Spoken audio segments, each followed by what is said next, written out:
Positively Muskegon, it's Andy O'Reilly, and I'm up at Twin Lake today. I stopped into Grasmeyer Brothers. Right on 120 as you're heading up toward Twin Lake. Lee Grasmeyer is here, and he is one of the candidates that we're going to feature on Positively Muskegon. He's running for Sheriff of Muskegon County, and that is getting to be a busy race early. There's quite a few hats in the ring, Lee. Thanks for taking a minute to come on and talk a little bit about your candidacy and what's important to you. Tell us a little bit about your background. Well, my background is I come from law enforcement. Okay. But mainly I started out in the military where I was actually base safety and then moved into law enforcement. What branch? I was in the Marine Corps. Were you really? Yeah. Thank you very much for your service, man. Well, I appreciate that. That's awesome. So I came back and I decided I would go to work for some different companies and that. And I was able to complete my degree in criminal justice, and you know, I have kind of flourished in different areas here. So I mean, it's been great as far as getting educated in what law enforcement is, and serving as a deputy was definitely an experience. And you did that in Muskegon County? I actually did that in Fauquier County, Virginia. Okay, all right. So I mean, that's where I transitioned out of the Marine Corps and joined the Sheriff's Department. Okay. And, you know, I truly thought that I would be coming up here to be a state trooper, and I came during the time when hiring froze by our Governor Engler, and I quit my job and moved up and thought, hey. Oh boy. So, you know, our roads lead us in different directions. If it wasn't for that hiring freeze, I wouldn't be owning this store. Yeah, you got a great store here. I mean, you got the motorsports at one end, you've got the firearms and ammo and all that kind of stuff down there. You do classes and all that too? Yeah. So, I mean, I'm all about promoting people into knowing what owning a firearm is and their Second Amendment. And big responsibility. Yeah, and even teaching our youth through our hunter safety programs that we just donate back to the community, because that is really, they're our future shoppers. It is not, I mean, not only your future shoppers, but I mean, if you look back over the history of firearms, even back to the 60s, I think, there were classes in school on the proper use of a firearm, and that stuff just isn't there anymore. And it makes me nervous, because I wish, you know, I was taught at a young age, you know, you start off with a .22, then you work your way up to a pistol, and you get to shoot that. But I was taught at a young age responsibility and proper gun use, and kids today don't get that. I agree, and you know, you say back in the 60s, I think it actually ran later than that. Did it really? When I was in high school, which was, I didn't get out until like the 90s. Yeah. So I mean, I remember that the school sponsored us both driver's ed and driver's ed for sure, and hunter safety that you know, they helped put together for us, and you know, so it's good that you're teaching people. I mean, that's an important thing, proper use of a firearm. And I mean, to think that you'd ever have to use one is really scary. Nothing I ever want to be a part of, but you know, you're trained, you got the permit, you know what you're doing. It's key, you know. And for everybody that says get rid of all the guns, blah blah blah, it's not that. It's training, it's proper use, and it's responsibility. That's a gun owner, if you ask me. And I have to agree, but it comes back to training, because there isn't a person I can ever think of that would want to shoot to kill. Oh, I mean, something that we really promote here in knowing what is your ultimate goal when, say, you're confronted with somebody that wants to do harm to you or a loved one. Is you really want to stop the threat. Yeah. So you're not ever shooting to kill. Your goal is stop the threat. And you know, I look at it like this: is having a firearm is like having insurance. Yep. You never want to use it because you hurt yourself. But at least you have it. And at least the firearm won't screw you like the insurance company will. Right. Well, you know, we've all had our bouts with insurance companies. Yes, we have. So tell me about your goal as a candidate for Sheriff of Muskegon County. Give me the top 3 things that you need to address. Well, for me, the top 3 things, and it's really, I don't want to focus on anything that I see in different candidates. Sure. What I want to focus on is what's going to make me the best candidate. And one is I want to provide leadership within there. I want them to see stewardship. I want them to know that what we do from the front is going to trickle down to the bottom, and we want that to reflect into the community, you know, because they're really the ones that are going to judge our services. And so, I mean, what's really important to me is make sure all the department heads, all the deputies out there, everyone has the leadership that is going to bring them to success. Yeah. Talk about some of the areas in the county that you think are the problem spots. I mean, the issues that you think are at the forefront the way things need to be approached to keep Muskegon going in the right direction. Well, I mean, of course, everyone's going to say, and I shouldn't really say that, but I hear a lot, the Heights brings a really bad taste to people's mouth, but you know, we all go sideways. Even in our little villages, our cities, whatever, we all go sideways. Do I think the Heights gets a bad rap because of the stuff we've allowed with, say, our policing or our working together?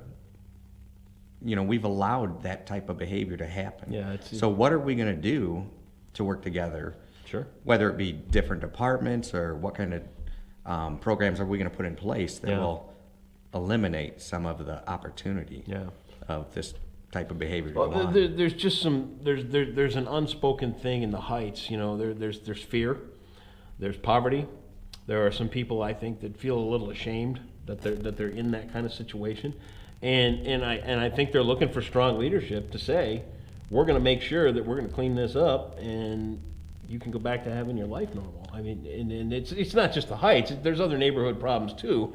You know, but you know, that's the one that sticks out, and unfortunately, that's the one that the mainstream media seems to want to pick at constantly. So that's what we hear, and we really know it's a different story. You do get and the Heights sometimes brings on some of that notification for everyone on their own with maybe some of the, you know, way they're using money, or there's multiple reasons. A lot of problems, I think the first step for a leader to really understand is, when we step into this position, we're moving in as a leader for the community, where I want people to know that the decisions I make for my family of 7 are the same decisions that I would make for the other 170,000 within the community, because you're an extension of my family at that point. And what I do with not just the funds, but the opportunity of protecting people within the community is what I should be able to do with my family.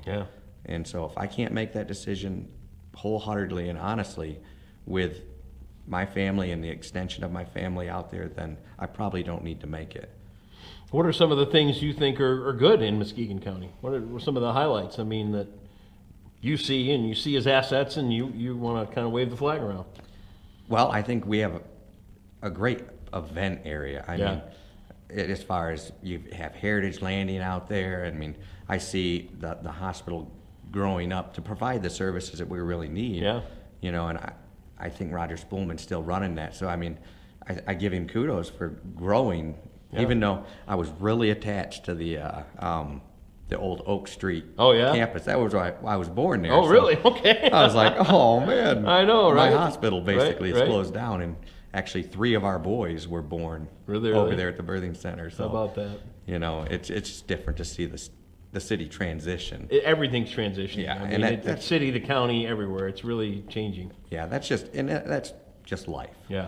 You know, but I mean, with all that, I mean, my favorite event probably is Unity Fest. Yeah, good one. You know, I'm part of the Christian Business Council here in Muskegon, and I think that is such a blessing to have people come and join and, you know, have a good time. They got a great party going on down there, man. It's a great weekend. You know, and then to have, I don't know if the Moose is going to do it again, but they used to have their little fun run down there. The Moose Fest. The Moose Fest. Yeah. They took that to Marne, I think. It's coming back. And I would hope they'd come back with that. I think it is. Because to me, that you keep stuff here. We really enjoy those events. And, you know, so I mean, there's just so many good things going on with the waterfront, and you know, a lot. There's a lot. Yeah, and we're growing. So what are we going to do to grow positively? Perfect. So positively, he got the word in there. Muskegon. I should do like a bell when people get the word used somehow. I wasn't even thinking of that, but so I'll tell you what. I bump into you on the street. You're out stumping. You're making your run for sheriff. You come knocking on my door. Give me the 30 seconds. What are you going to tell me as a potential voter? What I want you to do is first look at all the candidates. I don't want you to go to any election. I want you to go to every election and vote. I mean, that's really important to me. But I think it's very important, find out who we are, find out what our credentials are. And, you know, I can't really knock. I think everybody running has great credentials. Sure. So that aside, let's look at what is the other leadership skills we've used in our own lives Yep. to make us a better candidate, because, you know, it comes down to is I believe that you must be strong and good with the small before you step forward, and I give you leadership to take care of large things. Yeah. You know, so, and I want to know that you're strong, that you're not gonna be a yes man or what have you, that, you know, you're willing to stand up. If it's wrong, by all means, I'd expect you to step up and, you know, we talk about our gun rights. Mm-hmm. There is no way I would ever think that the federal government or whoever would come to our county and want to take our guns, because I would not agree with that. Yeah, I mean, me neither. You have a right to bear arms. And, Yeah. you know, I think of it as, I would be blessed with the opportunity to stand up for the county or the Sure. citizens here Sure. with the assets, you know, because there's no way that anyone should ever lose their first right. Yeah. You know, so with that said, I want you to vote for me because I'm the right person for the job. Okay. That I will do exactly what I say, and you will see me on the streets. You won't see me locked up inside. I'm one of those people that get out. I want to talk to people. I want you to know who I am, and the best way to do it is get out there, walk the street, drive around. That's it. Talk to them. Yep. You know, the people want to see us out there. Yep. So that is really important to me. So anything else you want to leave us with? You know, I'm really excited about this opportunity, and, you know, growing my campaign. I'm pushing to get likes and shares on our Facebook. Yep. You know, because A lot of that. yeah, I mean, as you know, yeah. I might inundate you with all that stuff, but it's all in because you need to have the awareness as much as everyone else. Yep. So if I get you the information, and something that I think is really neat that we're working on, actually, I've spoke with the different campaign camps, you know, even Dean Rossler's camp, Dennis Luce and all that.